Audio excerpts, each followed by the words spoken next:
Today we'll be working on the following problem. Let f be a real function defined on closed interval 0, 1, and f is upper semicontinuous. That is to say, the set of x for which f of x is less than alpha is open for every real alpha. We want to show that f attains its maximum at some point in 0, 1. Pause the video if you want to work on this problem by yourself. Okay, let's see. Let's prove this. First, we want to show that this is 0, 1, some function f of x. First, we want to show that f is bounded from above. F is bounded from above. So how do we tackle this?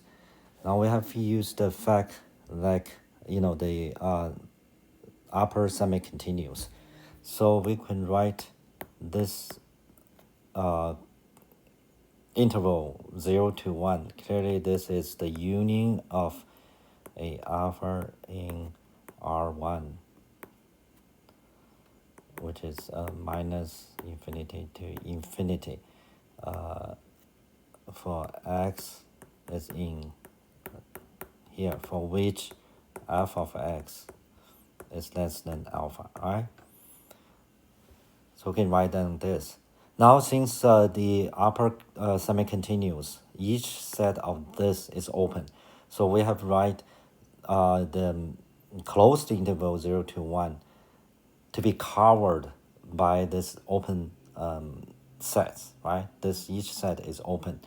So by the compactness of 0, 1, we know by compactness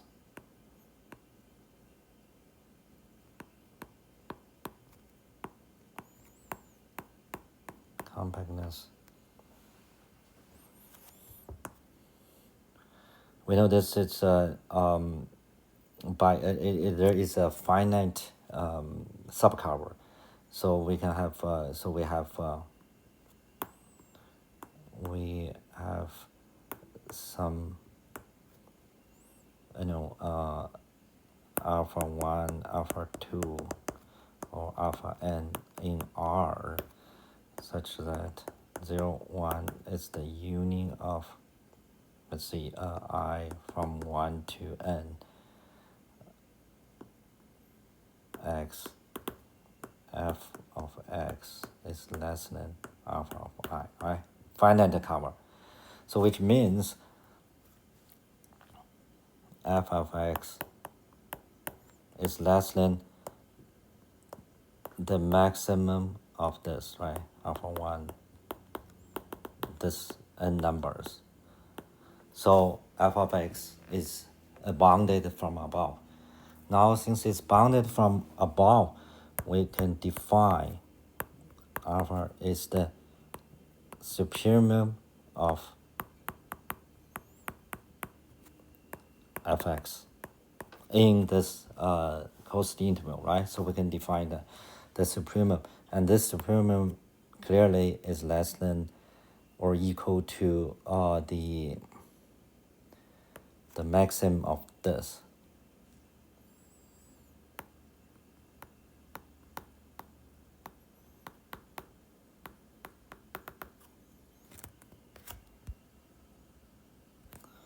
The maximum of this, which is clearly a finite number, right?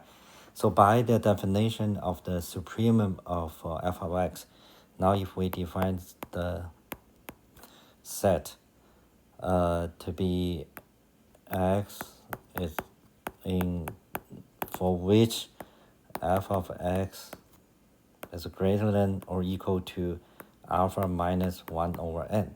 Let's say this set. So this set are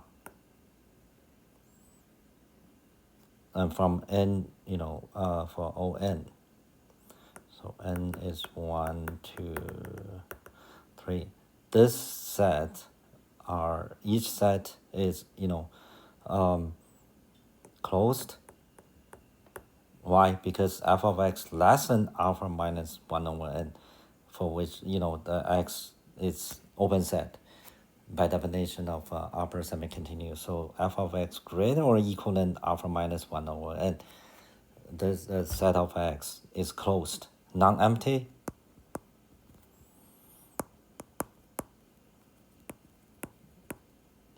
Because alpha is defined to be the supremum, right? So non-empty, closed, non-empty, and decreasing. And we know this f of 1 contains f of 2, contains f of 3. Decreasing.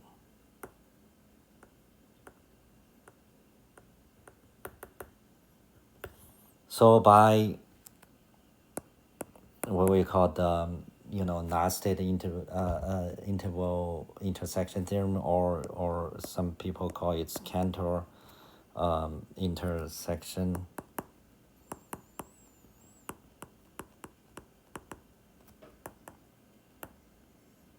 theorem. So the intersection of all of them is non-empty.